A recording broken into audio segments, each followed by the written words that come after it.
राकेश झुनझुनवाला ने एक बार publicly admit किया था कि उन्होंने अच्छा लॉस किया है ट्रेडिंग में। उन्होंने कहा कि जो लोग लॉस को सह नहीं सकते उन्हें ट्रेडिंग छोड़ देनी चाहिए। हम में से बहुत कम लोग जानते हैं there is a dark side of mister Rakesh Jhunjhunwala. उन्होंने 1000 करोड़ से ज़्यादा का लॉस उठाया है ट्रेडिंग और इन्वेस्टिंग में। आज इस वीडियो में मैं राकेश झुनझुनवाला जी के साथ साथ 4 और पर्सनस की और ट्रेडर्स की स्टोरी बताने वाला हूँ जिन्होंने सबसे बड़े लॉस इंडियन हिस्ट्री में उठाए हैं। साथ साथ मैं एक लेसन्स या लर्निंग भी आपको बताऊंगा हर स्टोरी के बाद, जो आप अपने ही लाइफ में या ट्रेडिंग में इनकलकेट कर सकते हैं सो दैट आप अपने ट्रेडिंग जर्नी को सही तरीके से आगे बढ़ा। ये स्टोरी है हर्षद मेहता की, the big bull of stock market of India. 1992 में इन्होंने 4000 करोड़ से ज़्यादा का स्कैम किया था। जस्ट इमेजिन, 1992 में इन्होंने एक बहुत बड़ा loop hole Indian banking system में निकाला था, जिससे इन्होंने senior management of SBI bank and other related banks के साथ साझेदारी कर कर नकली बैंक रिसीट से काफ़ी पैसा उनसे निकाला था, जिससे इन्होंने स्टॉक्स खरीदे, स्पेशली लार्ज कैप स्टॉक जिसको सेफ इन्वेस्टमेंट माना जाता है। इन्होंने लार्ज कैप स्टॉक्स के वैल्यू को पंप अप करा, उनकी वैल्यू को बढ़ाया और बढ़ाते गए।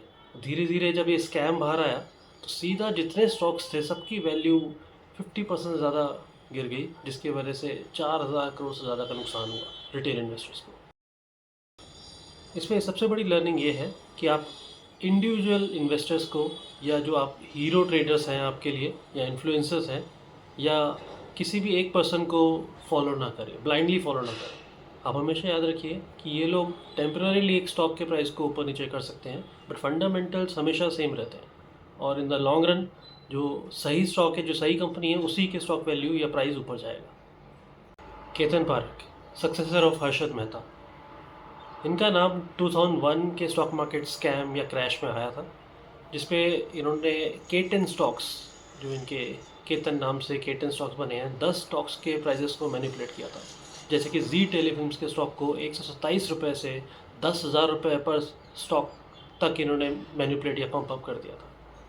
और जब क्रैश हुआ तो बहुत नुकसान हुआ, 80 to 90% स्टॉक की वैल्यू गिर गई थी।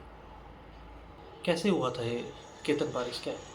इन्होंने बैंकिंग मैनेजमेंट के साथ साझेदारी कर कर इनसाइडर फंडिंग ली, बैंक से सर्कुलर ट्रेडिंग करी और मीडिया को पे करा स्टॉक्स के प्राइजेस को पुश अप करने के लिए, जिससे काफ़ी रिटेल इन्वेस्टर्स ने स्टॉक्स खरीदने शुरू कर दिए at a very high price. Ultimately जब बबल बर्स्ट हुआ तो स्टॉक प्राइजेस 85 to 90% गिर गए। लर्निंग फ्रॉम दिस, अगेन जो अपने हर्षद मेहता के केस में लर्निंग थी वो यहाँ पे भी एप्लीकेबल है। आप किसी एक पर्सन को या इंडिविजुअल को फॉलो मत करिए ब्लाइंडली। कोई स्टॉक अगर ऊपर जा रहा है, वो फैशन या फैड देखकर आप भी मत ले लीजिए।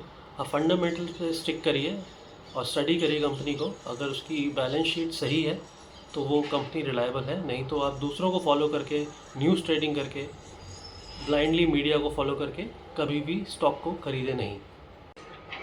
अगली स्टोरी है राकेश झुनझुनवाला की, India's most celebrated stock market investor trader.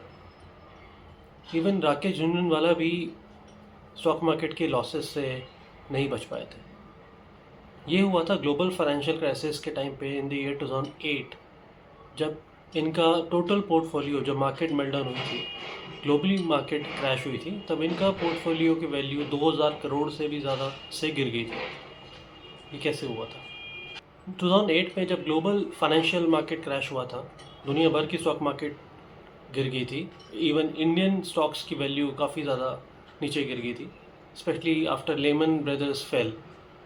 तब राकेश झुनझुनवाला ने भी लॉस उठाया था 2000 करोड़ से ज़्यादा का, बट उन्होंने अपने स्टॉक्स बेचे नहीं और वो इन्वेस्टेड रहे फॉर ए लॉन्गर रन। कुछ टाइम के लिए उन्होंने लॉसेस एक्सेप्ट कर लिए। लर्निंग, सबसे बड़ी लर्निंग ये है कि आप कुछ टाइम के लॉसेस से घबराना नहीं, अपनी स्ट्रैटेजी चेंज नहीं करना। और अगर लॉन्ग टर्म में आप सेम स्ट्रैटेजी फॉलो करेंगे, लॉसेस को एक्सेप्ट करेंगे और बड़े बड़े प्रॉफिट लेंगे, तो आप सक्सेसफुल ट्रेडर, सक्सेसफुल इन्वेस्टर बन सकते हैं। Thank you.